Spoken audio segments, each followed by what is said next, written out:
At first glance, this might appear to be a sponson. It is, in fact, the nose of the radically designed 4-point unlimited Miss Elam Plus. The sponsons are way back here behind me in the back half of the boat behind driver Ken Dryden. The question was, would this radically designed new boat do 130 miles an hour? And Ken, you didn't really get a chance to find out. No, I believe it will do 130 miles an hour.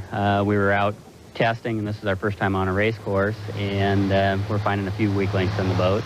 And we're just going to keep working on it until we can get it right up there. And we had a few problems with our straightaway tracking, and we've got those worked out, and we're just going to slowly work our way up.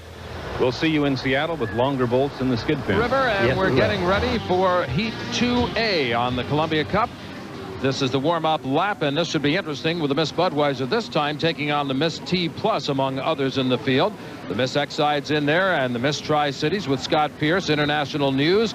And the Spirit of Lake Chelan, we got the word still, will not be able to start the race. So this is the second heat today that particular boat with Mitch Evans has missed. That's the only piston-powered boat that's listed in the field here today. Steve David gave it a great try in the first heat against the Smokin' Joes. That boat really came on. Jim talked to the owner earlier. Jim Harvey, what have you done to improve this boat to be the competitor it is today?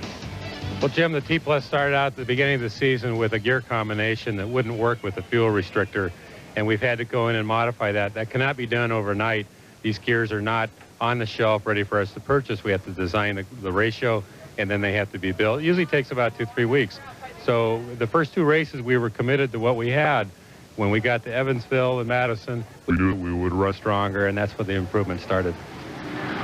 So we'll see what's happening on that boat now as they get it back out in lane number 2. Miss Budweiser's in lane number 1. Lane 3 is the Exide. The Tri-Cities in lane 4.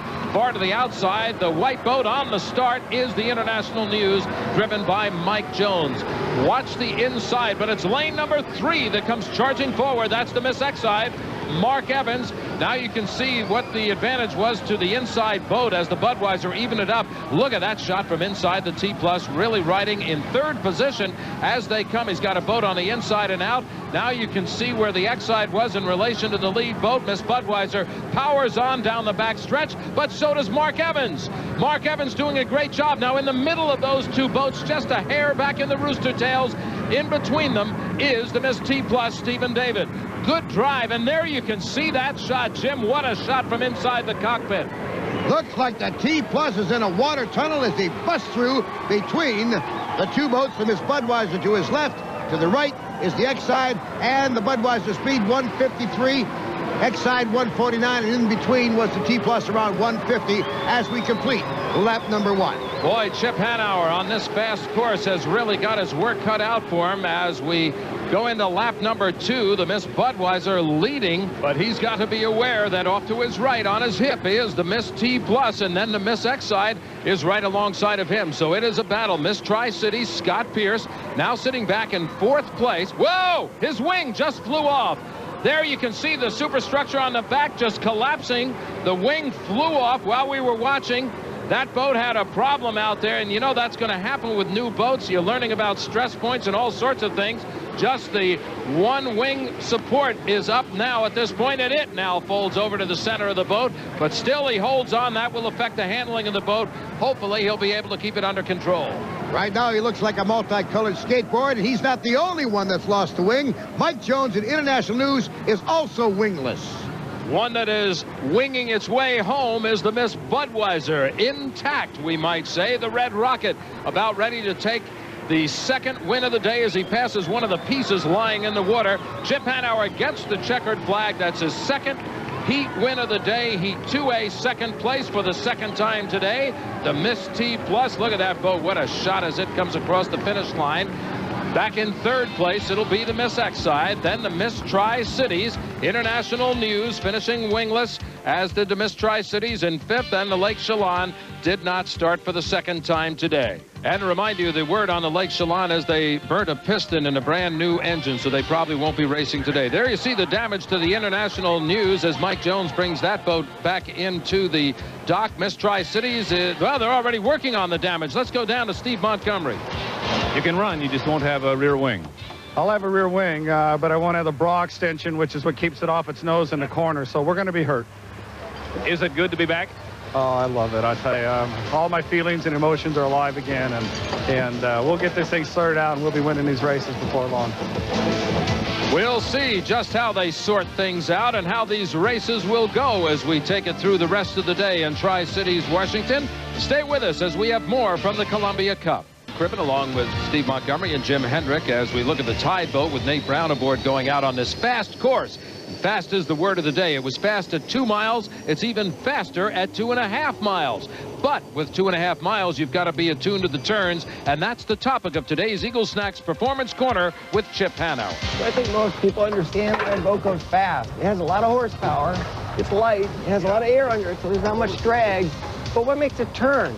Well, it takes a number of components. The first thing, of course, is the steering wheel. The steering wheel is not unlike the steering wheel in your car. It has some cables. Like when you were a kid, the little coaster car, they had ropes to the steering. Same thing in an unlimited hydroplane, except they're stainless steel. They come back to this. This is the rudder. And it's not unlike a rudder of days bygone. It's just simply a simple shape. It's an age-old shape. And what it does is I get to the corner, and remember, our course is all run left-hand turns. When I get to the corner, this rudder rotates clockwise. As it rotates clockwise, it moves the back of the boat counterclockwise. So now, as I've gotten to the corner, the back of the boat is coming around. Now, without another component, the boat would continue to come around. It would be sideways, but it would continue to go straight. It takes one other thing. Let's take a look at that right now. The last component that helps a boat turn is this. It's called a skid fin. It has to be quite big because this boat, remember, weighs 6,000 pounds and has a ton of inertia behind it. In the old days, the skid fin was about this big, much smaller. The boats weren't as fast and they didn't hit the corner as hard. It takes all this area grabbing the boat, grabbing the water to keep it going through the corner. But what keeps this skid fin on the boat are these bars. Now these bars look like they attach just to the side of the hull. It's not true. These bars go all the way through the boat and actually hang on to the engine to keep the skid fin on the boat. It's that much force behind it. In fact, there's more force on this than probably any other one component in the boat. So, to turn a race boat, you have a steering wheel. The steering wheel turns cables to the rudder. The rudder rotates the back of the boat. The skid fin digs in once it's presented sideways, and the boat goes around the corner.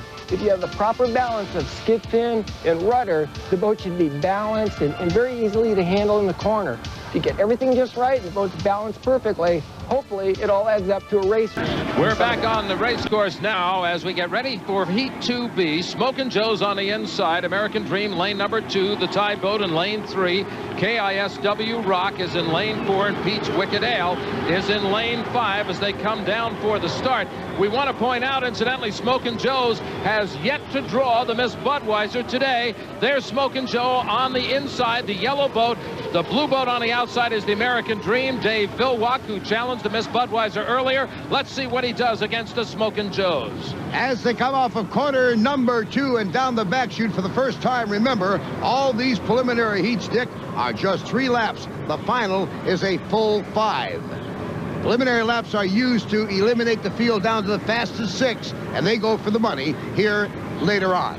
And right now, Mark Tate is hoping that he can win his second race of the day. He has been in 2 so far. This is his second. If he wins this one, he'll have a perfect record and match up to the Miss Budweiser in points. Meanwhile, Dave Vilwalk, who really has put on a very solid challenge all year long, is once again in a challenging position. Lane number 2, and he is holding it in there. There's Smokin' Joe's lap speed at 154 miles per hour. And again, Jim, we say that boat is not matched up against the Miss Budweiser yet, so I can imagine the speeds that'll happen then. Pete's Wicked Ale, Ken Muscatel, now sitting back in 4th place. An aerial shot shows you number 1, 2, and 3. Number 3 being the Tide, driven by Nate Brown.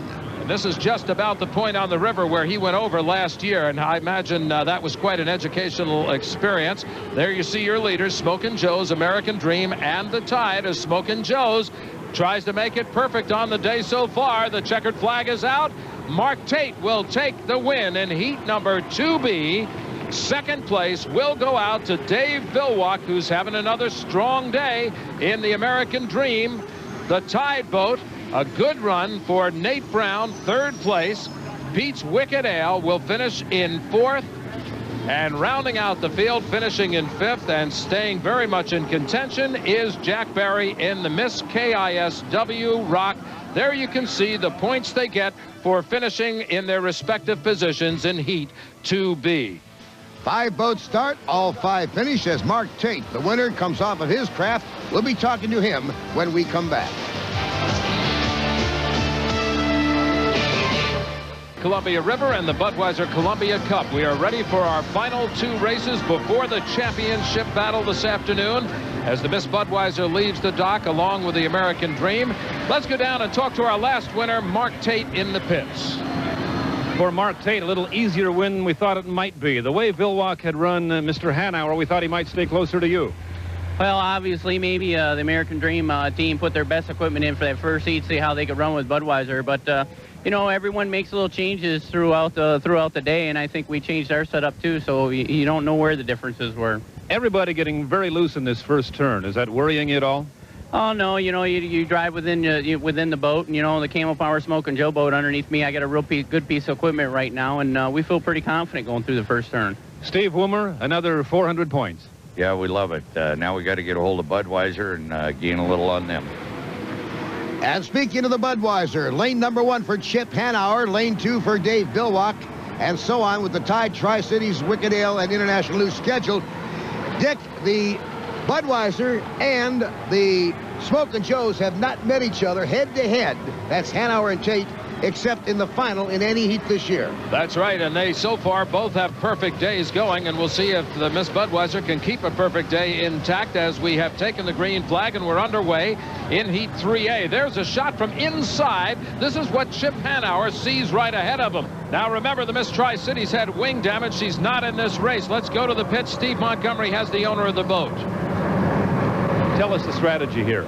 Well, we took the wing and fairings off the back and a very important bracket on the transom that is the connector piece that keeps everything from going side to side. We lost that piece and we had to borrow one from the Miss T Plus. What we thought we'd do is get the boat repaired in a reasonable time correctly and go out and attempt to win the consolation race and get ourselves in the final. As we go into now lap number 2, it's 152.5 mile an hour for your lead boat, the Miss Budweiser. In second place is the American Dream, followed by the Tide. Pete's Wicked Ale is now in 4th. American Dream riding just about 2 miles per hour off the speed of Miss Budweiser, but you can see he's only about a boat length or 2 back, and he is still in a challenge position. As the boats continue, look at that clear shot that Miss Budweiser has looking straight down the course. Back in 3rd place, it's the Tide, Brown. He is followed then by Pete's Wicked Ale and the International News. What a great shot through the cockpit for the Miss Budweiser. And Dave Vilwalk, there in second place, is pushing this boat, the leader, up 4 miles an hour faster over the last lap. He's up to 156. Yeah, and he's bouncing around pretty good out there, too. So he's getting a wild ride in the Miss Budweiser when he's forced to push it a little bit faster. There's your winner. Checkered flag out to the winner of Heat 3A, Chip Hanauer in Bernie Little's Miss Budweiser. Bernie Little out of Lakeland, Florida. There's Fred Leland. He owns the boat called American Dream, driven there by Dave Vilwalk, who takes another second place, his 3rd of the day. And in 3rd place, it's the Tide, driven by Nate Brown, then the Wicked Ale boat. International News, and as we told you, Miss Tri-Cities did not start the race. And the best is yet to come with one more preliminary heat to go as we wend our way to the winner-take-all final. Looking inside the cockpit now at the Miss Budweiser, returning to the winner's dock. It's a Chip Hanauer view, and we'll be talking to Chip, the winner, in just a moment. Jim Hendrick and Steve Montgomery. Jim Hendrick, incidentally, is down in the pit area with the winner of the last race. In the early days with the Griffin engines, you'd have to vote and decide whether you're going to change engines for the final heat. Is that hold true with the turbines? Yeah, same thing. We chose to change engines prior to this heat so we could see if it was going to be strong. So I think we'll stay with this one for the final. We've seen some hair-raising light action on the water today. Dick Crippen asked Mark Evans, the driver of the Miss Exide earlier, how a driver reacts when the boat gets real light.